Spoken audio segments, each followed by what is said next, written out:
precious feet before his long plane ride.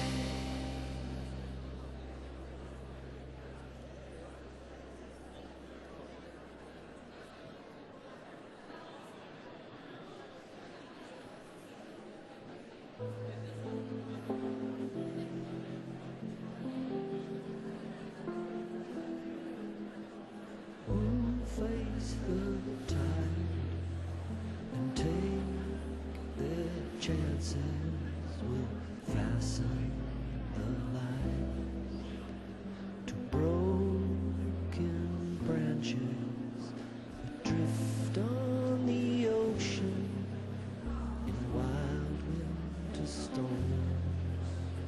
I have to imagine things to keep myself warm. The night closing in, but not to worry. Told everyone I know that I was sorry, and I heard them all singing for comfort and peace. And in my confusion, I still believe you're the ones who make me cry. You're the ones who take me home. Of all the people in my life, my thoughts keep returning to you, but consciousness is fading fast.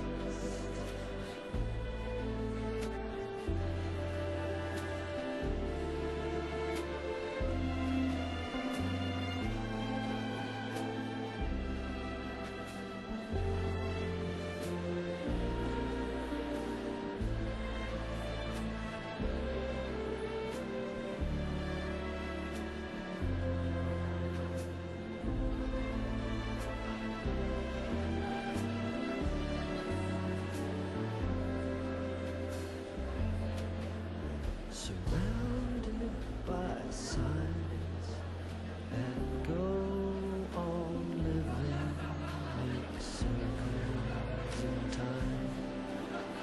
The spider web spinning, but I have no illusions of where I am now. I let this wave take me and draw me down. You're the ones who make me cry. You're the ones who take me home. From all the stars in my life, only good things return to you. If I could only say the word, if you could hear me cry for help. But I lift my head up to the sky, and the planes that were circling now have gone.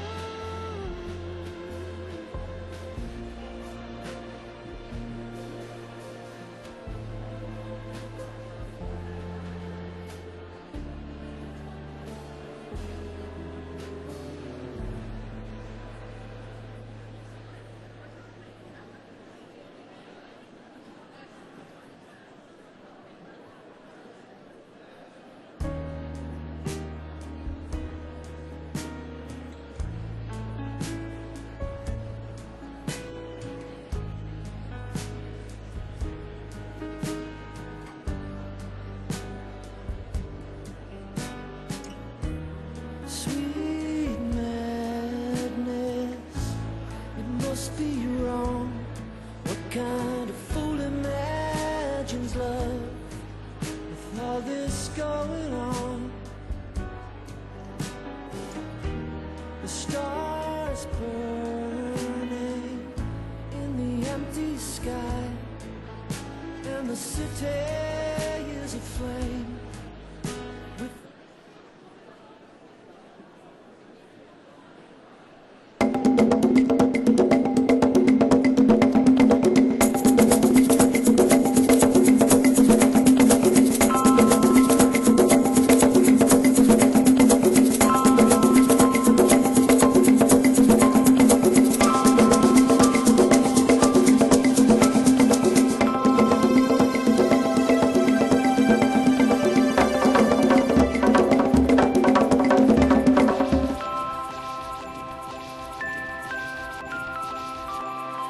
Welcome to Massey University. In recent years, New Zealand's place in the world has been changing. New Zealanders have been achieving great things. They've been breaking new ground. Most importantly, they've been mapping out a special, unique Kiwi way of looking at things. There is a new New Zealand emerging. Massey played a leading role in the 20th century, and it intends to do the same in the 21st century. We want to be known as the engine of that new New Zealand.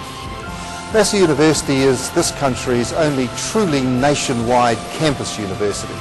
We can offer you the most comprehensive program possible, but we can also offer you the opportunity to study in Albany, in Manawatū, in Wellington, or anywhere in the world if you choose to study at a distance.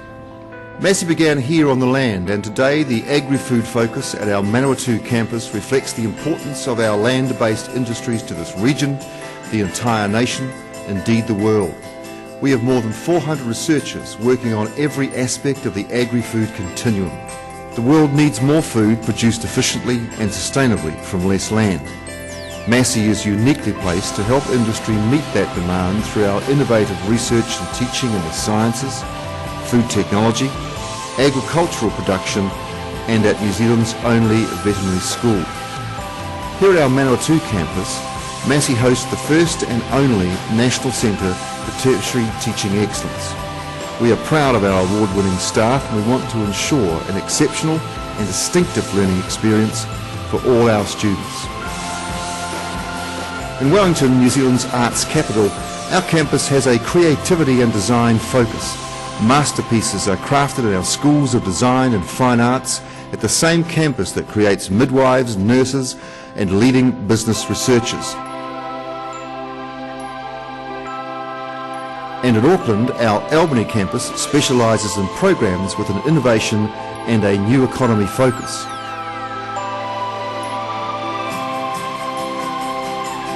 We have also established the New Zealand Institute for Advanced Study, a world-leading research environment for elite scientists. Massey has another campus which doesn't exist at all, but more than 15,000 students from across New Zealand and the world are enrolled. Massey's extramural virtual campus offers unrivaled access to a wide range of programs using the latest digital technology in any place at any time. Massey is committed to applying new technology to enable excellence in all teaching and learning. With our groundbreaking digital learning project Massey Stream, we are providing the interactive, collaborative, media-rich and personalised learning environment that learners need in the 21st century. Feeling connected in our changing, challenging world is important, especially in the New Zealand setting. At Massey, we celebrate our Maori heritage and Pacific Island cultures, which have helped shape our nation. We are proud to encourage researchers who will be tomorrow's pioneers and explorers. Be it in the laboratory, the paddock, the boardroom, or the skies. We support winners through our Centres of Research Excellence and our Academy of Sport. And we know how to work with stakeholders in business, internationally, and in our local communities to make it happen. So we can help you thrive in this changing world. Welcome to Massey University, the engine of the new New Zealand.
Ladies and gentlemen, Massey University's graduation ceremony is about to begin.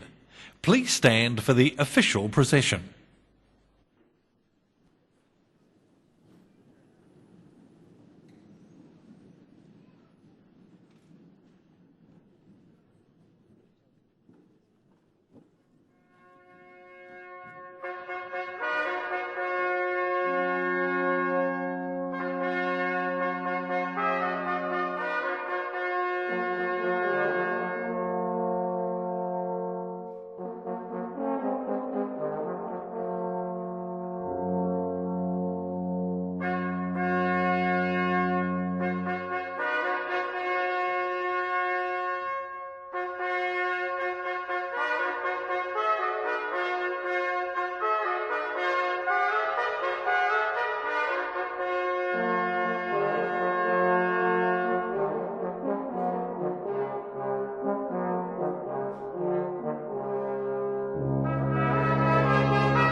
Haere maira ngā mate huhua te motu e.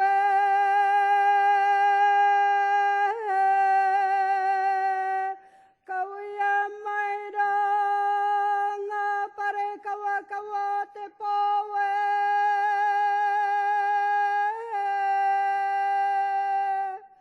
Ko te mātauranga te matapihi o te rangi, whakaeke maira ngā kakahua ngā pānau e.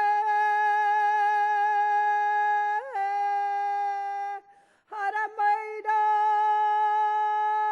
haere maira, haere maira. Ko te kūninga ki pūrehu roa e mihi atu e. Tēnā koutou, tēnā koutou, tēnā koutou.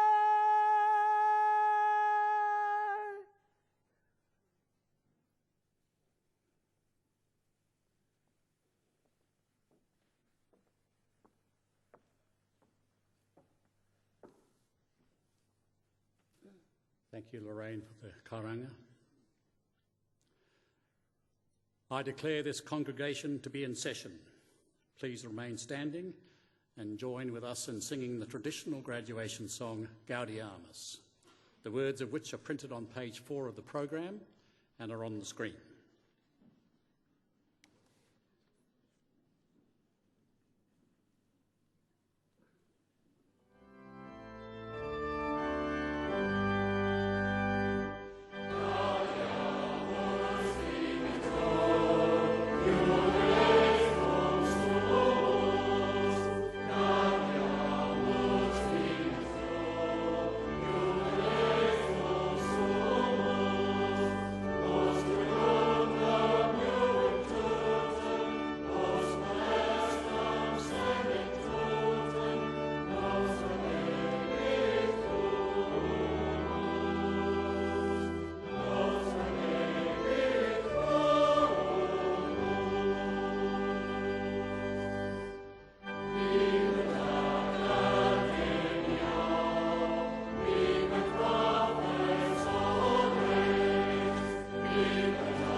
Please be seated.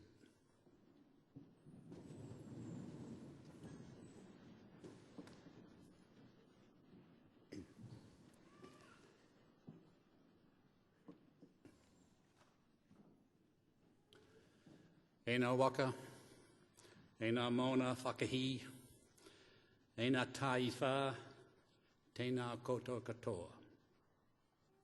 Kia orana, talofa lava, malo elelei, whakalofa lahi atu, taloha ni, whakatalafu lofu atu, nisabula, ni min hao, namaste, mahaba. Welcome everyone, on behalf of the Massey Council, to the great student city of Palmerston North and to our November graduation ceremonies. This is our second ceremony today, and during the day we will have recognised the achievements of some 449 students, including 30 doctoral students. In total, for the year 2011, that makes 5,910 graduates from our university. You come from all around New Zealand, including distant students and those who studied internally at the 3 Massey campuses, as well as international students from all around the world. You also represent all 5 academic colleges of the university. And today you will graduate from New Zealand's only truly national university and its most relevant one. Graduation Day is a day of celebration, an opportunity for the university and your whānau, family and friends to recognise your hard work and success. And today, this will be a lot easier than usual, as for the first time, Massey's graduation ceremonies will not only be filmed, but will also be streamed live on the internet. For those of you crossing the stage today, your success and achievement will not only be recognised by those present, but it can also be shared by family, friends, as well as interested browsers across the globe. In years to come, you'll be able to relive what I'm sure for many of you will be one of your proudest moments. While talking of recognition, it is important that you don't forget to say a big thank you to all those who have supported you during your studies and contributed to your success. Family, friends, and the faculty and support staff of Massey University. And just to make sure that you don't forget, I'd like you to join me in thanking them right now.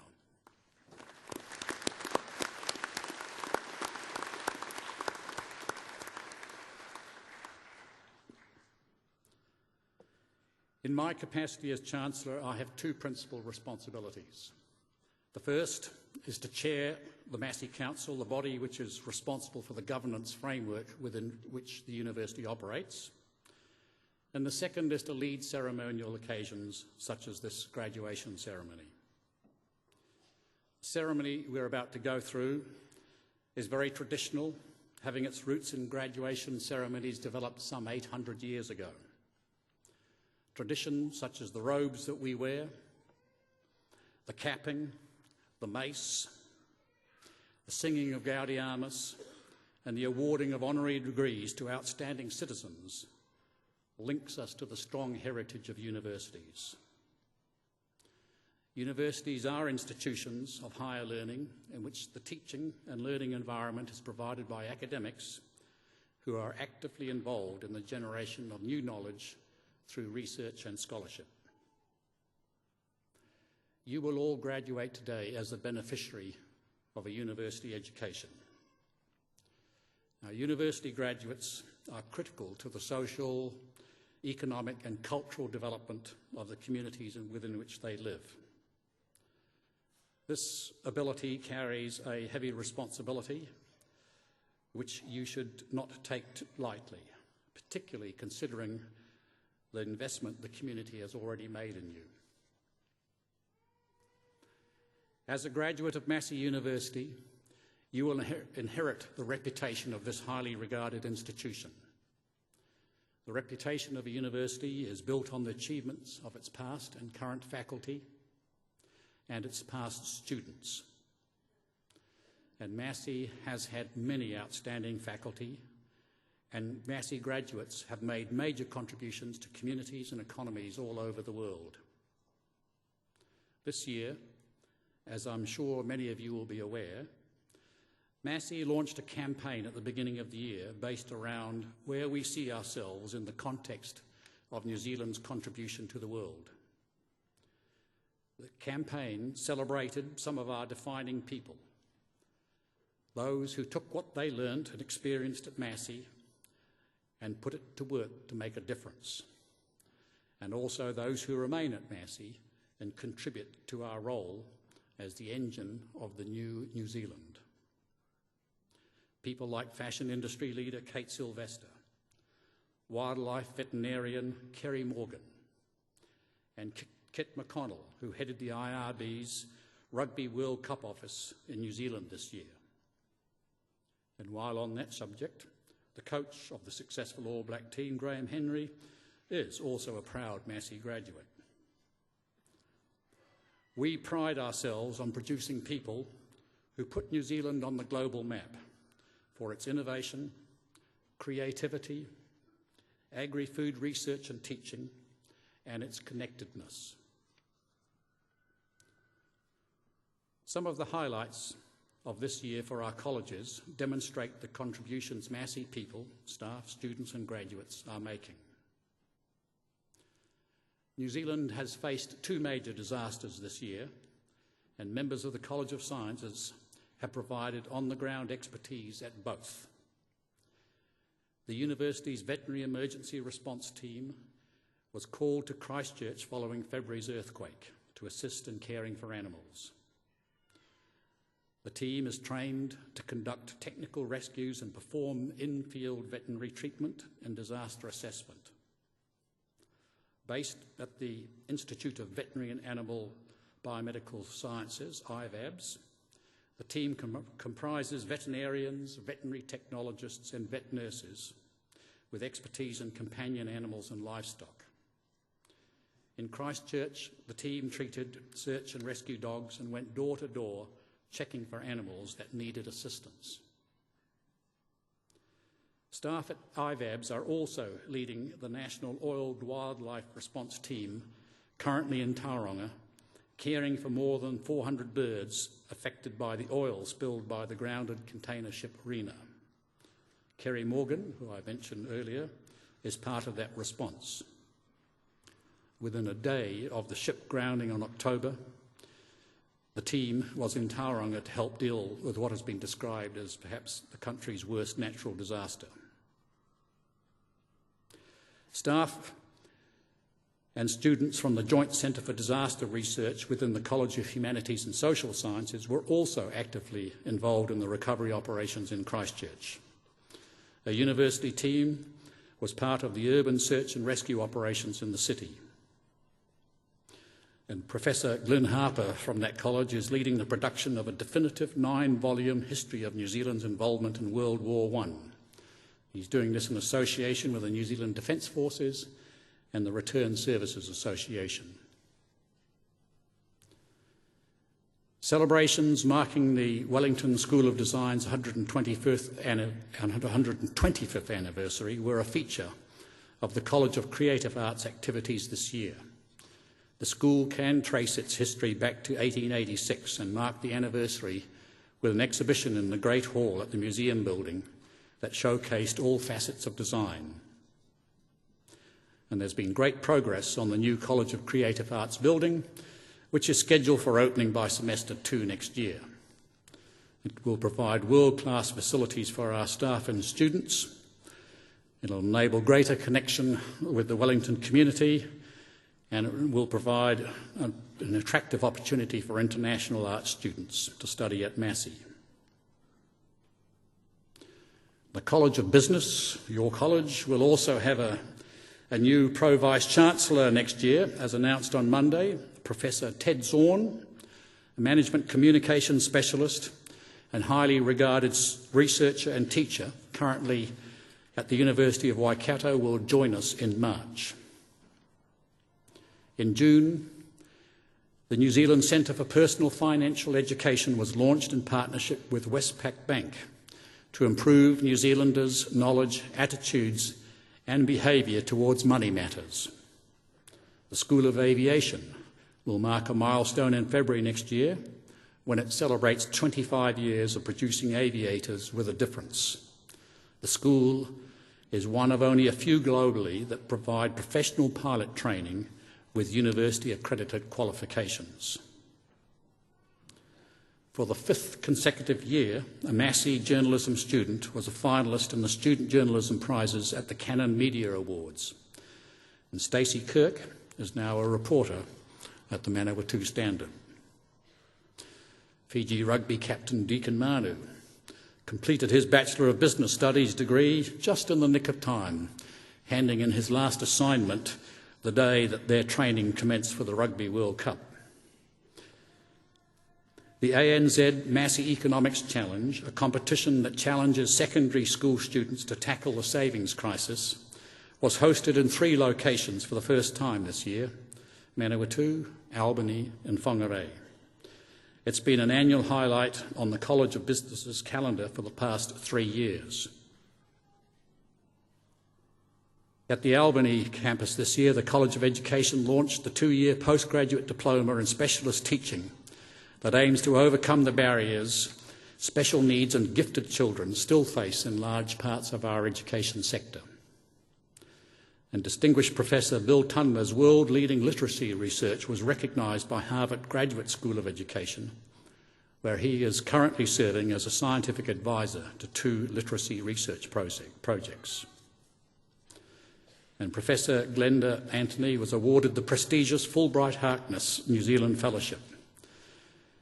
She teaches in the School of Curriculum and Pedagogy and is an expert in mathematics education and will use the fellowship to develop research in this field.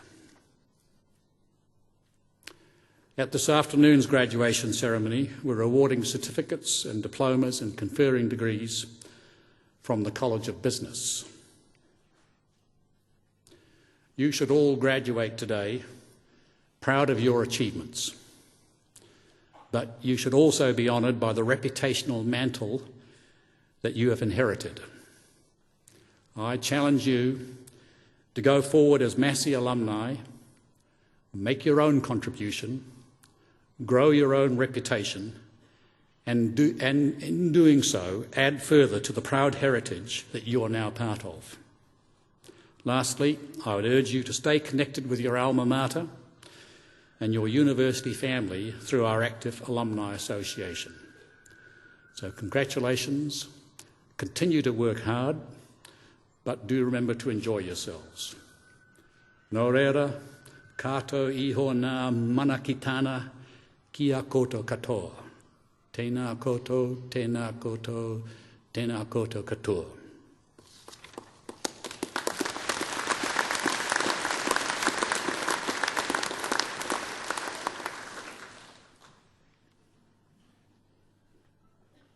By the authority of the Council of Massey University, I, Dr. Russell Ballard, Chancellor, will now award the certificates and diplomas and confer degrees on those to be presented and on those in absentia.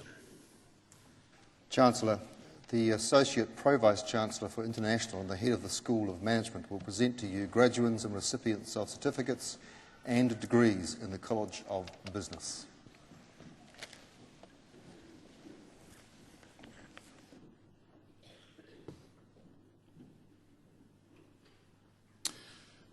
Chancellor, I have the honour to present for the Diploma in the Business Studies the candidates I'm about to name.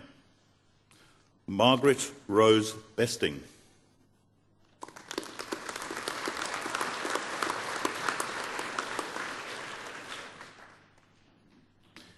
Leanne Elizabeth Gray.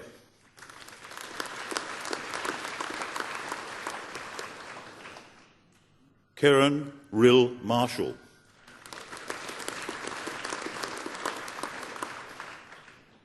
Sarah Helen Louise Robertson.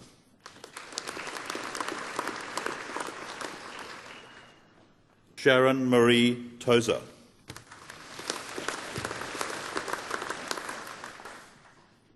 Chancellor, I have the honour to present for graduation in the degree of Bachelor of Accountancy the graduands I am about to name. Kariraina Elizabeth Miranda Kariyama.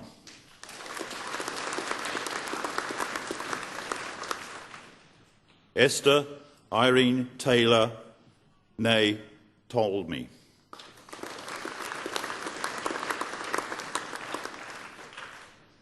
Chancellor, I have the honour to present for graduation in the degree of Bachelor of Aviation the graduands I'm about to name. Sam Alexander Miles Brown.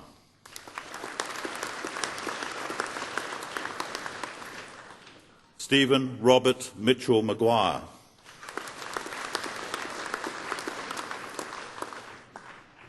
Ashray Manohar Mysore.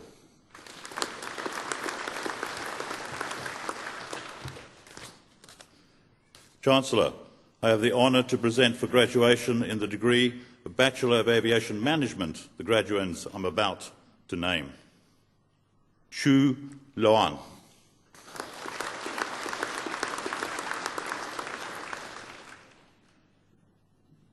Andrew Lee Maxwell.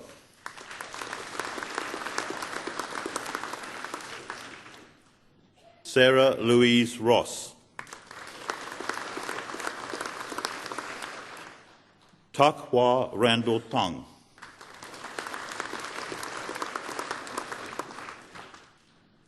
Sonny James Theketh.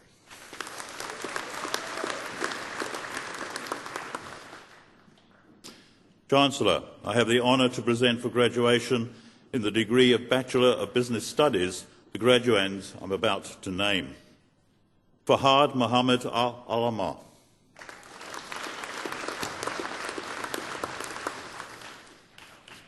Alan Hunter Bainbridge.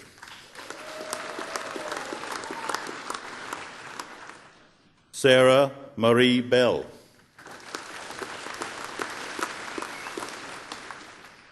Caitlin Iris Berry.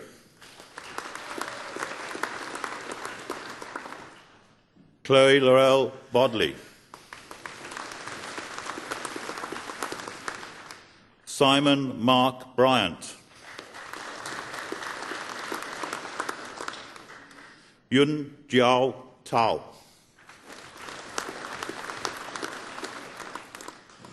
Rue Tong.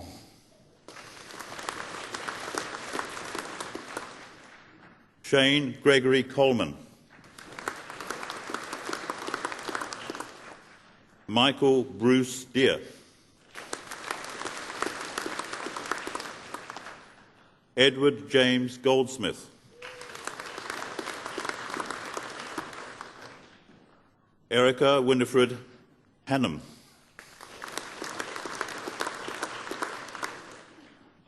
Jessica Wendy Harris.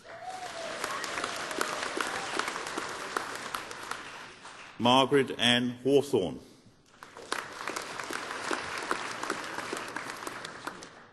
All right. Fang Ke.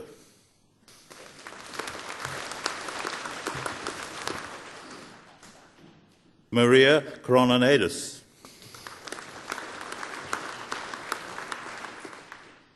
Alexander Stewart Laurie.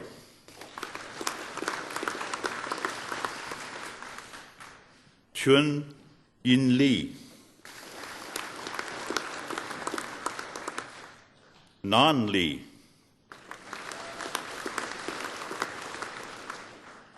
Ren Yu Lee.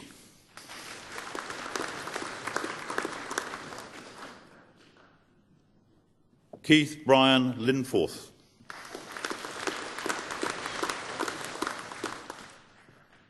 Juan Liu.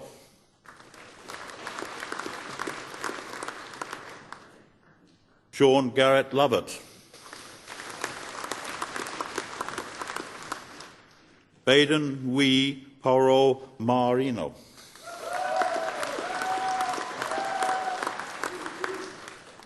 Afan Ni.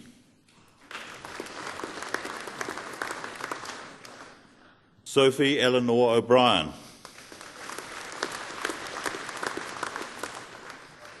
Joanne Gwen Rush. Nay O'Brien.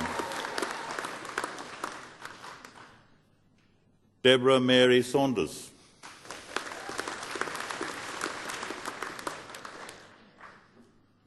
Ying Ying Xiao.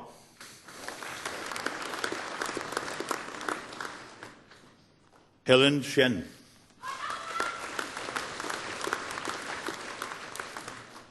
Xing Shen.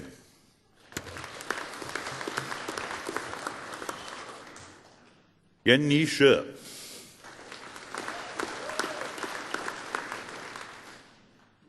Shuji Tang.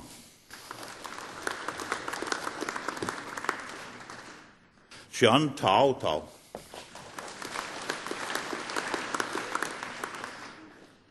Ik Shun Tong.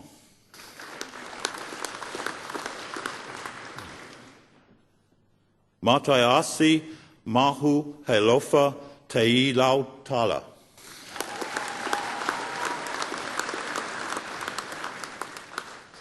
Weijing Wang.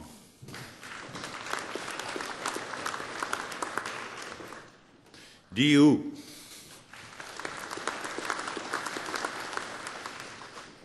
Wei Long Shu.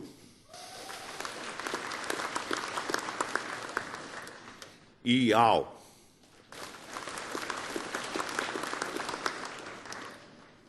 Di an jiao.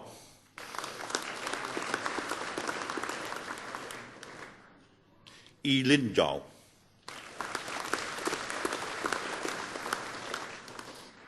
Thank you, Chancellor.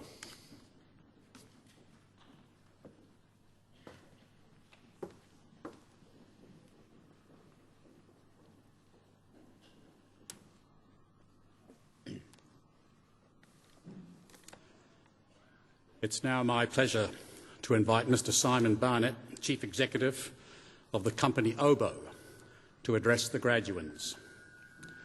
Simon established a company importing, manufacturing and distributing table tennis equipment in 1975.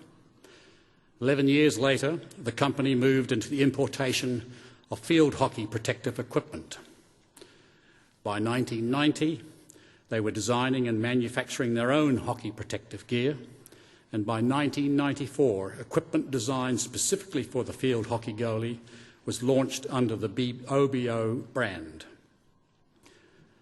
Within 4 years, the company had become a world leader in this area, and at the 2000 Athens Olympics, Oboe was used by 77% of all the goalies.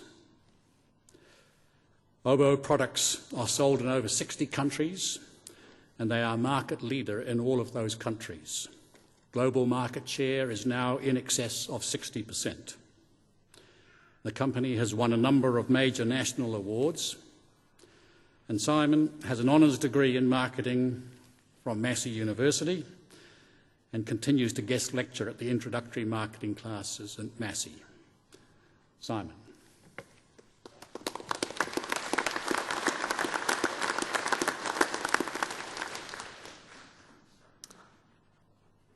Well, this is very cool. Thank you for having me.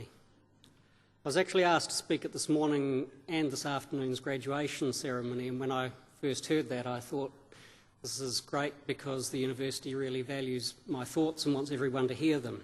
But then I realised it was probably because they knew it would take me 2 efforts to get it right. Chancellor, thank you for your welcoming words and the opportunity to be part of this marvellous celebration of achievement. My association with Massey goes back many years, and I have great memories of my time as a student. I want to tell you 2 quick stories. The business faculty used to organise a lecture series that would invite interesting people from politics and business to speak to students and staff on a Friday afternoon. Bob Jones was one of these speakers, and his address was advertised as "Why We Should Farm Women." Needless to say, the refectory was packed. He didn't once refer to the advertised topic, but the place sold out. This was one of my early lessons of PR, or at least catching people's attention. I think more importantly, this lecture series established a habit I've tried to maintain for the rest of my life, one of listening, thinking and questioning. My time at Massey has not only equipped me for business, but shaped my thinking and also helped me be curious and aware of the wider issues of life. And I hope and expect it's done the same for you. A second memory is of a tutorial in my first year of study. It was held in the Social Science Tower and led by a young junior lecturer. His name was Steve Mahari. We explored and celebrated the meaning and relevance of culture within business organisations. Given this occurred 36 years ago, it was clearly an interesting and possibly a well-led tutorial. Having been in business now for many years, I realised the critical importance of culture and the role of leadership in playing and establishing and maintaining a relevant culture. I suspect Steve has learnt the same lessons in the roles he has subsequently filled. I know you were probably distracted when you came in the front door today of the theatre, but hopefully you noticed the sculpture as you walk toward the front door. It is made of bronze, which starts out as a commodity, a raw block of metal, ugly to the eye, rough to the touch, and meaningless. If you'll excuse me for a moment, I have a raw block, a raw ingot of bronze here, as you do, and as you can, it's rather dirty, certainly ugly, rough, and this piece here is worth $80. The bronze in the sculpture out the front cost around $9,000. But the value of that, in terms of monetary value of that sculpture, is in excess of $160,000. So something that started out like this ends up like that, adding huge amounts of value. Through the care and creativity of sculptor Paul Dibble, this raw commodity has been transferred into something of real beauty, meaning and value. And very valuably to business studies students, you'd understand worth 20 times the cost of the raw material. This reminds me of a comment made by King Christian IV of Denmark nearly 500 years ago. He told his people that we must add beauty to everything we do, because if we continue to just sell our products as raw food, we will not make a high enough income to have a good life. We must add beauty to everything that we do. Clever guy. I think New Zealand could learn something from King Christian. Denmark, like New Zealand, was and indeed still is a major food producer, but has gone on to add a lot of beauty and value to a wide range of exports and now enjoys a substantially better standard of living than New Zealand does. Too much of New Zealand's exports are still commodity-based, and it's your job to try and change this. Today I'd like to talk a little bit about the past, a little of the now, and what the changes might mean to you. When I first started in business, you had to go to the government to obtain an import licence to import anything. I was 18 years of age, and I applied for an import licence for some table tennis balls and bats to augment the table tennis tables I was building in the backyard of my parents' house. I was told that I needed a history of importing before I could be granted a licence. This didn't make much sense to me, so I climbed in a bus and went to the offices of Trade and Industry in Wellington. Perhaps it was the school uniform that I wore to the meeting. It's a little exaggeration, but I'm sure you get my drift here. Or my naive enthusiasm for life, but I got my import licence. Import licensing was just one reflection of how closed our economy was. There was also a very low level of competition, so you didn't need to do anything special or give very good service to make a living. From a business perspective, it meant that she'll be right was okay. In every sense, it was an inward-looking economy, narrowly based on primary products. All we need to do is to grow food efficiently, put in a ship, send it to England, and we could make a good enough living. Communication and travel posed their own problems. For example, air travel in real terms cost 5 times as much in 1960 as it does now. Exports and imports were almost solely carried by sea. Only a few years ago, it cost $2.74 per minute to talk to Europe. Now it costs virtually nothing, or better still, you can Skype and see the person that you're talking to for no cost. Not only was communication expensive, but it was slow, with letters and telex being the main methods of communication. Distance was indeed our tyranny in those days. However, our isolation meant that New Zealanders had to be inventive, and that's where the number 8 wire habit and phrase came from. It also meant that we had to be broad-thinking and great problem solvers. And another positive, perhaps, the importance of family, the balance between work and leisure, and of social responsibility were well understood. We were, and in many respects still are, a caring, resourceful, hard-working and optimistic society. It is critical that we respond to today's global challenges which are significant, that we maintain and nurture these traits as a society and as individuals. Turning to the now. Today, both the global and the New Zealand economies are completely open. There are virtually no restrictions on the ability to import and export, move ideas around the world, and almost no duty payable between nations. It is a truly global economy. There is more affluence and higher expectations. 3 weeks ago, it was announced that the world's population had just passed 7 billion. When I was born, and it wasn't that long ago, there were less than 3 billion people. Competition is now intense. Communication is very rapid and very cheap. People are connected. An idea, a phrase, a fashion, or a new product can sweep the world in a matter of weeks. Markets, particularly mass consumer product markets, for both products and services indeed, are however dominated by world brands with a great deal of financial and distribution power. The environment is also one of rapid change. For example, 17 months ago, the Apple iPad did not exist. Today, over 28 million units have been sold, with a sales value in excess of $30 billion.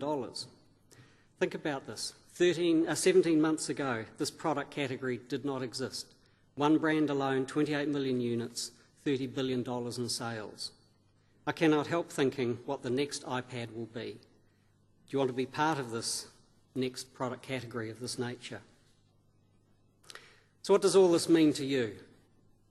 We have a phrase in our family that says, you can do anything if you try. This certainly applies to each and every one of us here today. Today, in many respects, opportunity is limitless. In this globalised world with very easy and cheap communication and the ability to move ideas and products from one part of the world to another with ease, the personal and business opportunities are almost limitless.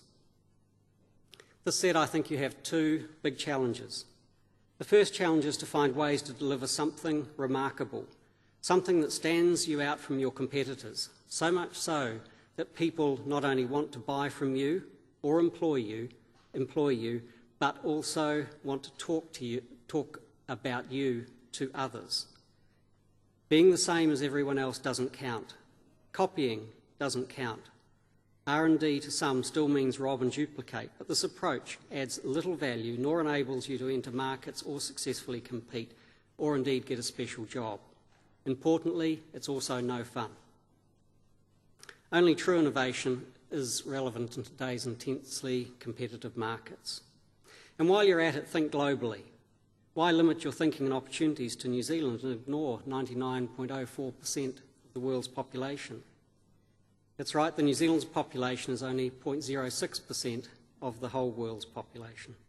And think niche, preferably niche. In many respects, we New Zealanders are ideally suited to niche markets, and on the global scale, some of these can be very large indeed. Not the hockey market if you're thinking about going into competition with us. A second big challenge, and it's actually the most important one, is to find something you really want to do, something that you want to do. Find something, anything that spins your wheels, puts a bounce in your step, lights the fire in your gut. No matter what you do, find something that you can love doing. No matter what it is, please be curious, because you can be sure that your first idea or first execution of that idea won't be the best, and there are always ways to improve and new and exciting opportunities just waiting around the corner. Lastly, no matter what you do, please take King Christian's advice and add beauty and emotion to it. On the way out, look at the sculpture, which is incidentally called Who's Afraid? Look at the beauty, the joy and the exuberance of that dancer, confidently taking on a cold and hostile world. You can be that dancer. You've been well equipped to face the world by your family, your friends, perhaps your siblings, your teachers and your lecturers at the time at Massey University. Please don't be afraid. This is your chance, it's your time. Grab hold of life and give it a decent shake. Thank you very much. All the best.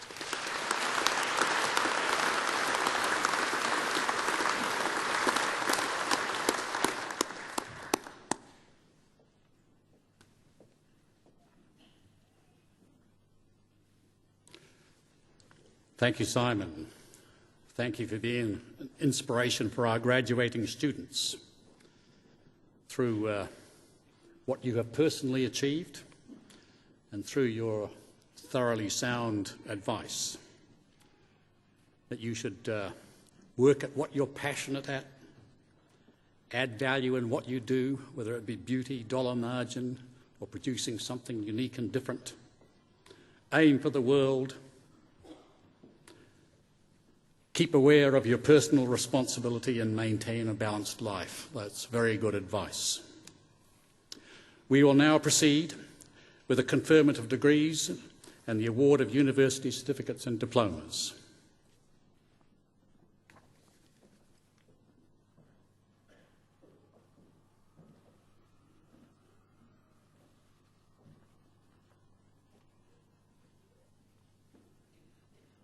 Chancellor, I have the honour to present for graduation in the degree of Bachelor of Communication the graduands I am about to name. Cindy Moni Beaton.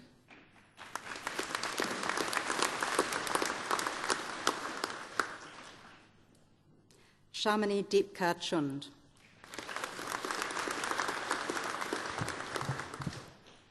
Luke Damien John McCarthy.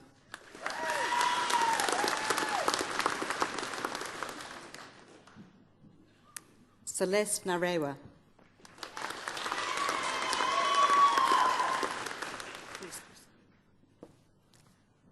Chancellor, I have the honour to present for graduation in the degree of Bachelor of Sport and Exercise the graduands I am about to name. Cameron McKellar Hayton. Carly Patricia Lanham. Mark Anthony Long.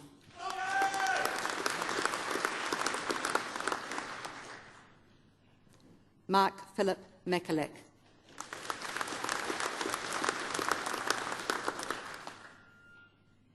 Chancellor, I have the honour to present for graduation in the degree of Bachelor of Sports Studies the graduand I am about to name. Gregory Stephen Milden.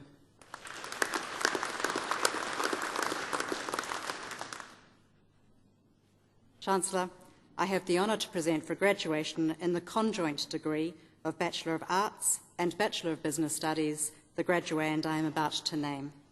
Rebecca Jean Webber.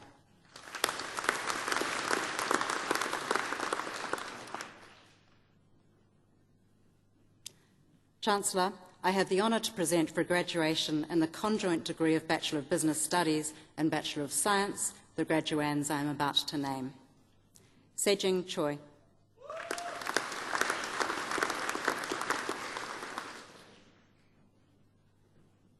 Nicholas Lombard.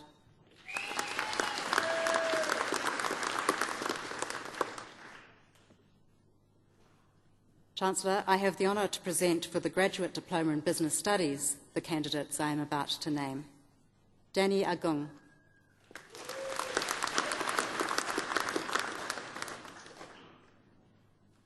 Andrew James Dennis Feely.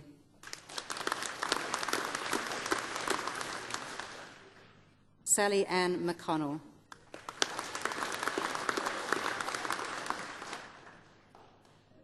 Corinna Ann O'Connell.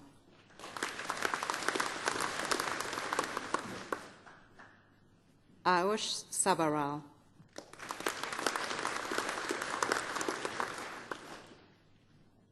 Carol Ann Woodmas.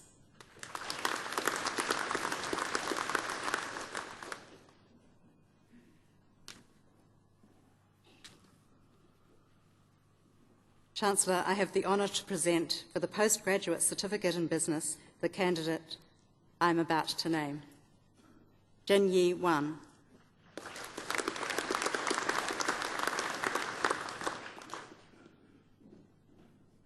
Chancellor, I have the honour to present for the Postgraduate Diploma in Aviation the candidate I am about to name. Ako Tikaki, with distinction.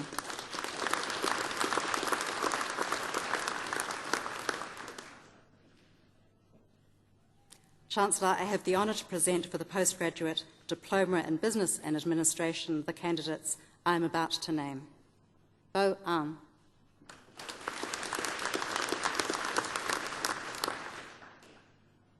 Junjun Sway, with distinction.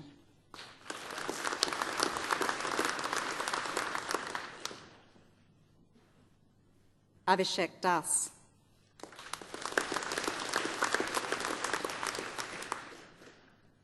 Cheryl Roseanne Dimmick.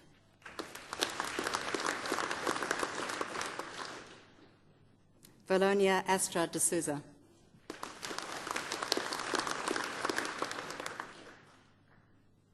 Natasha Nanthakishore Goog.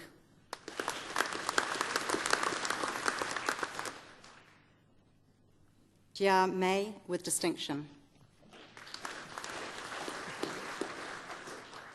Abdul Nishar.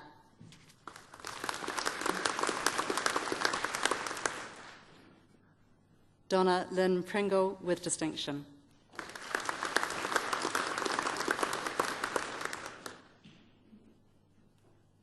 Shental Rajapgopal.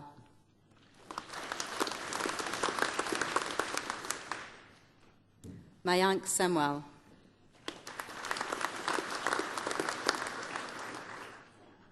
Pratik Singh.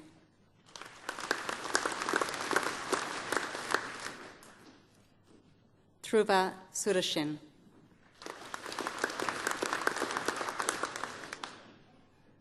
Selavia Na'a Ki for Ala'au Tohi.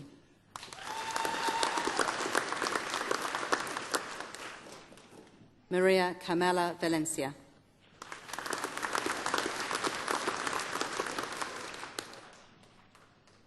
Thank you, Chancellor.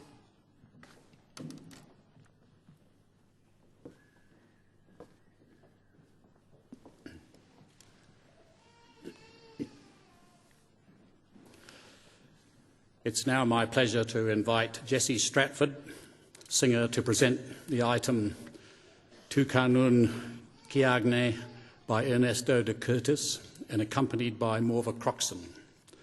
Jessie is currently studying at the New Zealand School of Music in Wellington, training in classical voice under the New Zealand tenor Richard Greger. Jessie is a Palmerston North Boys High School old boy and enjoyed an illustrious career in the school music department, starring in musical productions and singing in the school's well-known and highly successful OK Chorale. Jessie won the 2010 National Youth Jazz Festival Vocalist Award and is hoping to continue his study overseas at the Royal College of Music in London. Jessie.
Vedere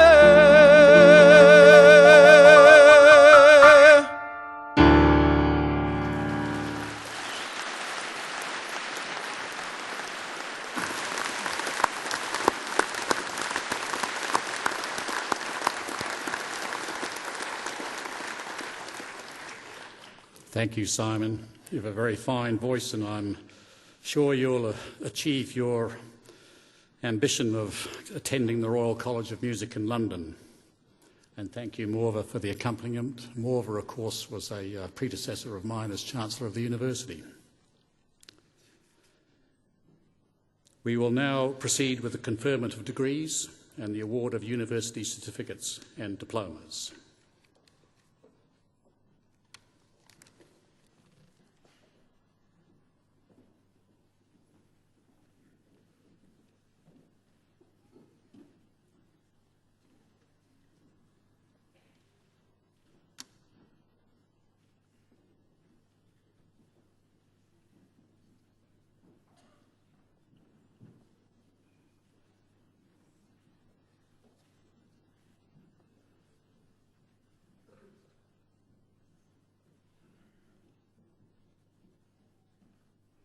Chancellor, I have the honour to present for the postgraduate diploma in sport management the candidate I am about to name, Eliza Kamanchita Sulit.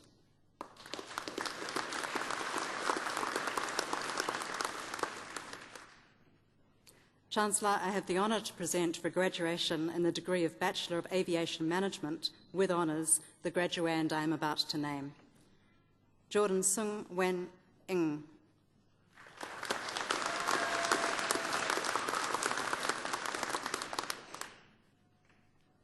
Chancellor, I have the honour to present for graduation in the degree of Bachelor of Business Studies with honours the graduand I am about to name, J. Singh Forrester, First Class Honours.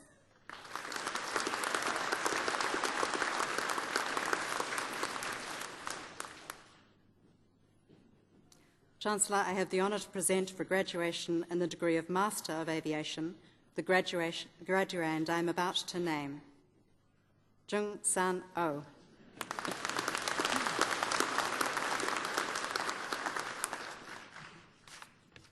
Chancellor, I have the honour to present for graduation in the degree of Master of Business Administration the graduands I am about to name, Laura Christina Ileoni with distinction,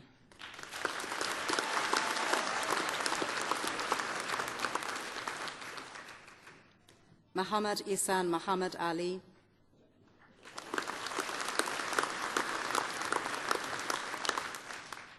Andrew Edward Isles,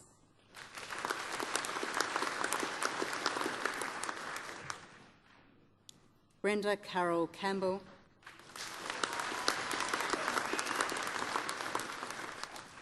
Isidora Juliet Campbell,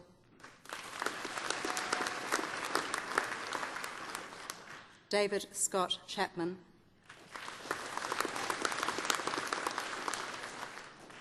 Bavia Chuk,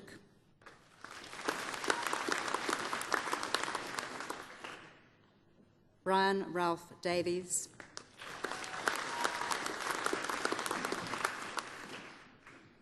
Linda Marie Davison, née Sutherland, with distinction.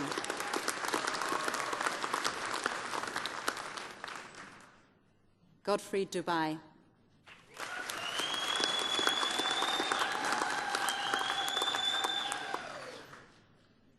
Rion Tane Scott Edwards. Sergei Mikhailovich Gavrilov.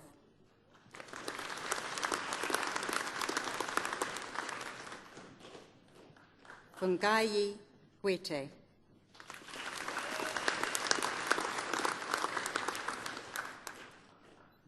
Joseph Rongapai Harawira.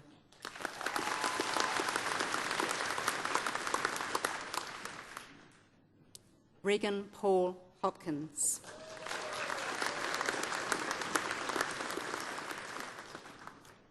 Michael Eric Howie.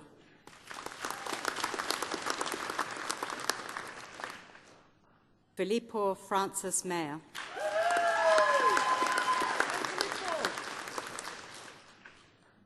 Nisbet Munyaradzi Mapota.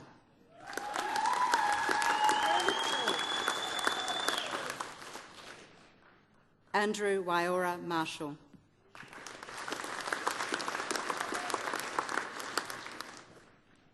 Stephen Carl Matson.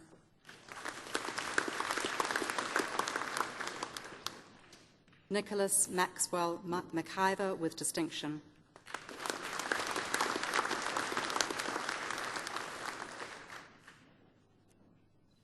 Andrew James McNichol.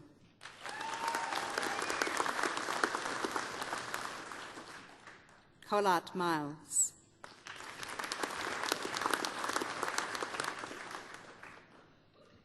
David Robert Mossop with distinction.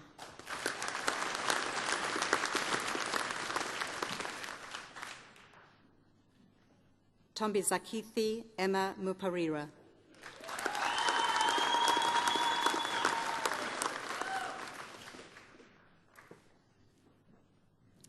Christopher Vasquez Pastes.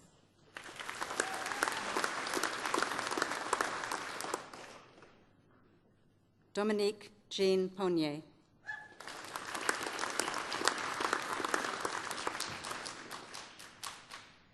Alan Tahuaroa Riwaka.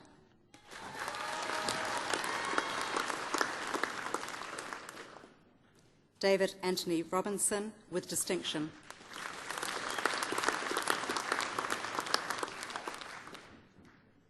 Barry James Rosenberg with distinction.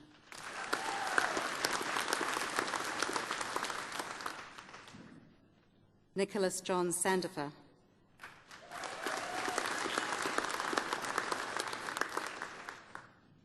Rhonda Margaret Smith, née Greg, with distinction.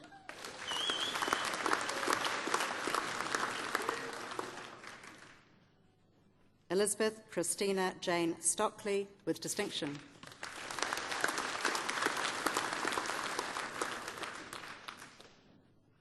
Kim Elizabeth Zentvan Yi.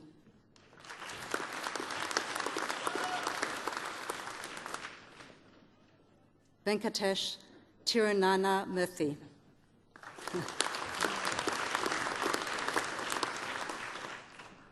Kathleen Margaret Tucky with distinction.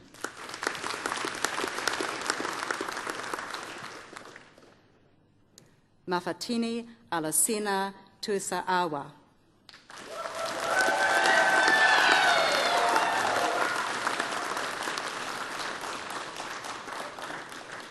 Julie May Tweedy with distinction.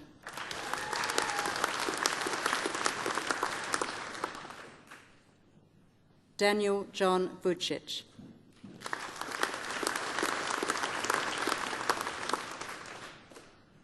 Roger Ross Wallace.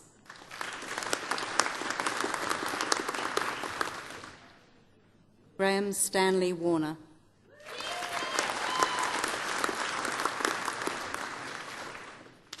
Patricia Leslie Wiley.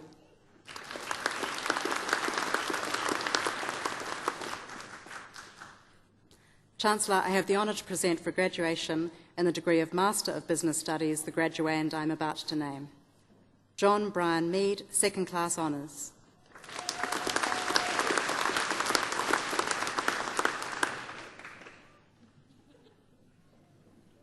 Chancellor, I have the honour to present for graduation in the degree of Master of Finance the graduands I am about to name. Fang Lin Chen.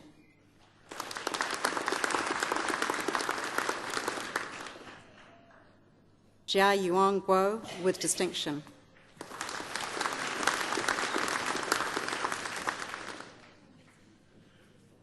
Jianya Shi with distinction.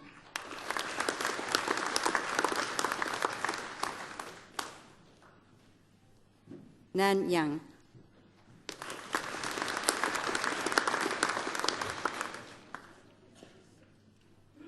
Chancellor, I have the honour to present for graduation in the degree of Master of Management the graduands I am about to name. Craig David Campbell.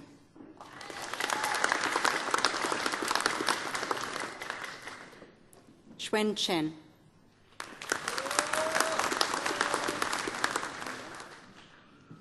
Denise Catherine Evans.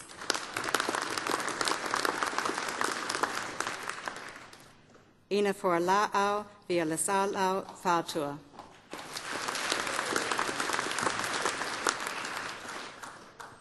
Rola Galewe.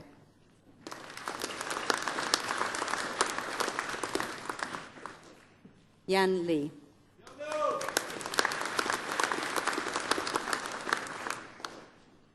Priyanka Sharan.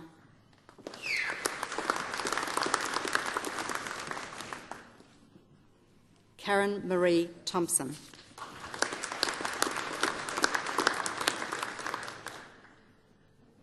Tianyan Jian.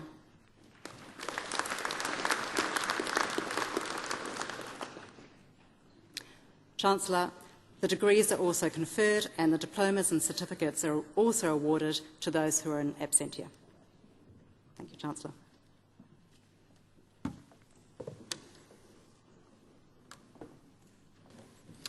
Tēnā rā koutou, kia ora mai tātou.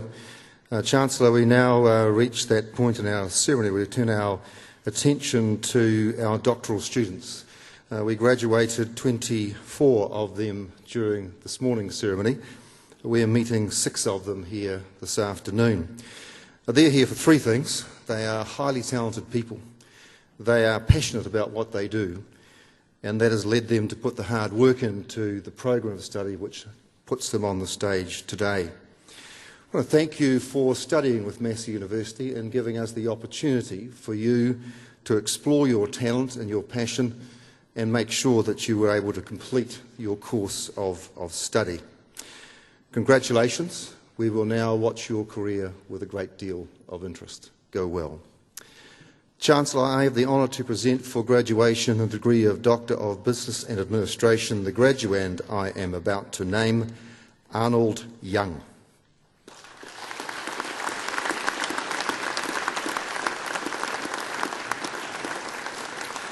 Mr. Young investigated a leadership development training course and found that managerial and organisational factors were influential barriers to the transfer of learning to the workplace.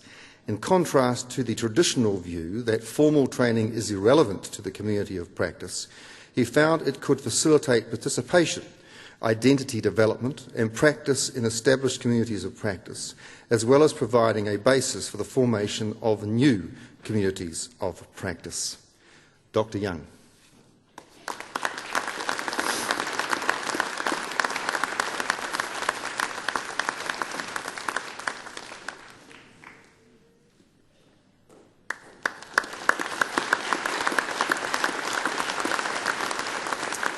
Chancellor, I have the honour to present for graduation in the degree of Doctor of Philosophy the graduands I am about to name. James Henry Bede Hollings.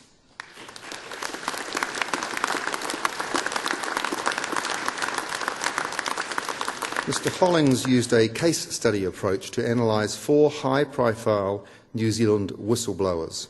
He showed that they went through a highly rigorous decision-making process before speaking out, in which emotion also played an important role.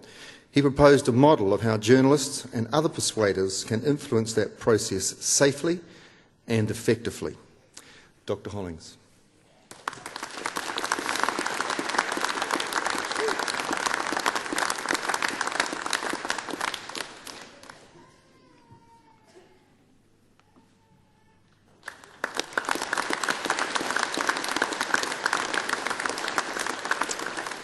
Robin Lynette Mason, Doctoral Scholar.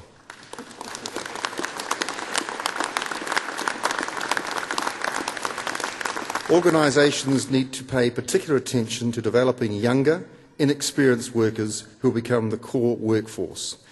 Ms Mason proposed and tested a structural model of learning and development for young workers. She found that both contextual and individual factors influence younger workers' behavioural intentions through different aspects of the development process. Dr. Mason.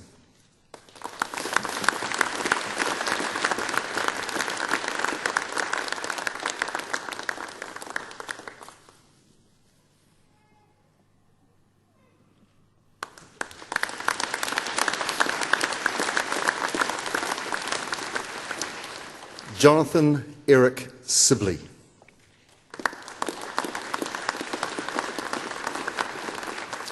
Mr. Sibley examined rural Fijian villagers' knowledge of money and financial services, their attitude to money and their financial behaviours, and related this to their household's economic well-being.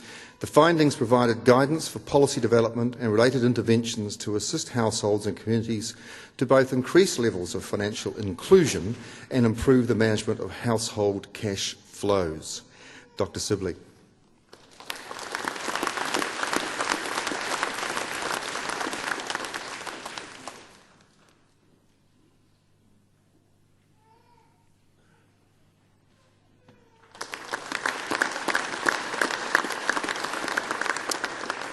Catherine Alice Robinson Strong.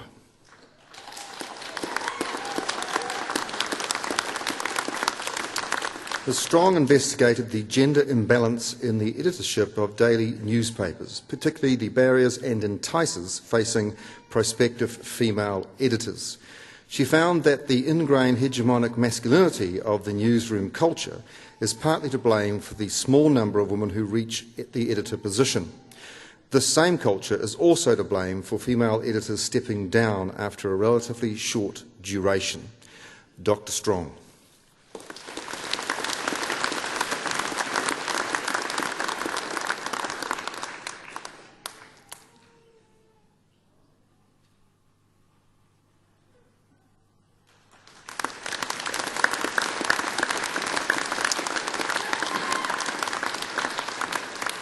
Carolyn Gail Worth.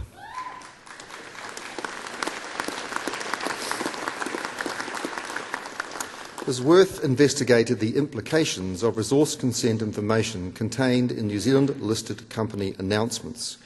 The key finding of positive valuation effects from capital expenditure announcements when resource consent approval processes are expected to be long suggests that by undertaking a voluntary capital expenditure with high environmental compliance cost, listed companies can create strategic advantages for themselves.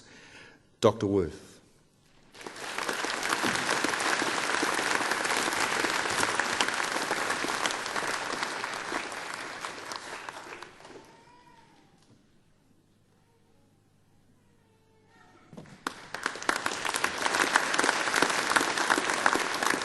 Chancellor.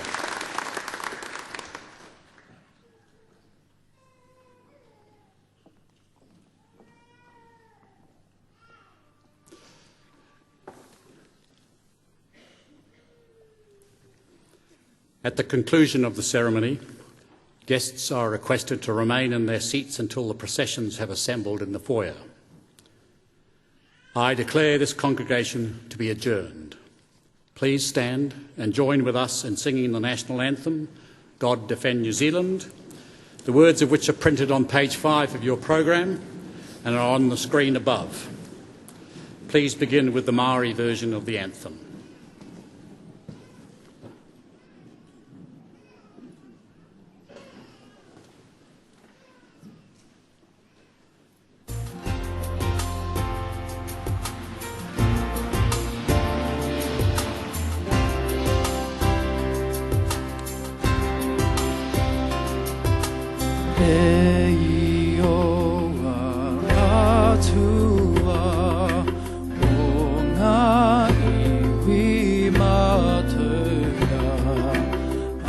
Manawatū